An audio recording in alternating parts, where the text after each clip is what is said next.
Pemirsa, seorang ibu rumah tangga didampingi suaminya melaporkan satu oknum bidan desa yang diduga melakukan penyuntikan terhadap anak di bawah umur hingga akhirnya tewas.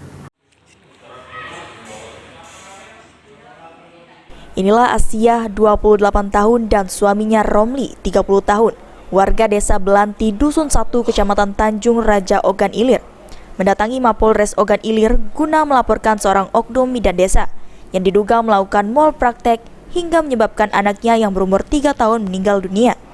Asia mengaku setelah 3 hari melakukan persalinan secara normal, dirinya didatangi oknum bidan desa tersebut untuk membantu Asia untuk merawat bayinya. Namun dikarenakan kondisi bayi Asia sehat, dirinya pun menolak.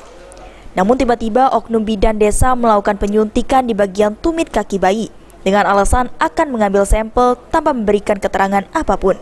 Keesokan harinya setelah disuntik, bayi Asia pun demam terus menangis hingga dibawa ke Puskesmas Tanjung Raja Ogan Ilir dan dilarikan ke Rumah Sakit Kayu Agung Ogan Komering Ilir, lalu akhirnya meninggal dunia.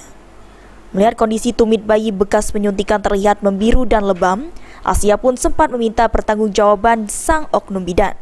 Namun tidak ditanggapi sang oknum bidan, sehingga Asia dan suaminya pun melaporkan kejadian ini ke Mapolres Ogan Ilir. Ya diundang datang dewek bidan. Terus ngapain nih? Katanya ngambil sampel. Sampel. Terus nyuntik. Pokoknya iya diambil di bagian tumit itu. Tumit kaki. Kaki.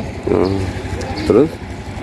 Aku tadi semua ke atas ya semalam-malam itu sampai nangis dari jam 7 malam sampai jam 3 nangisnya.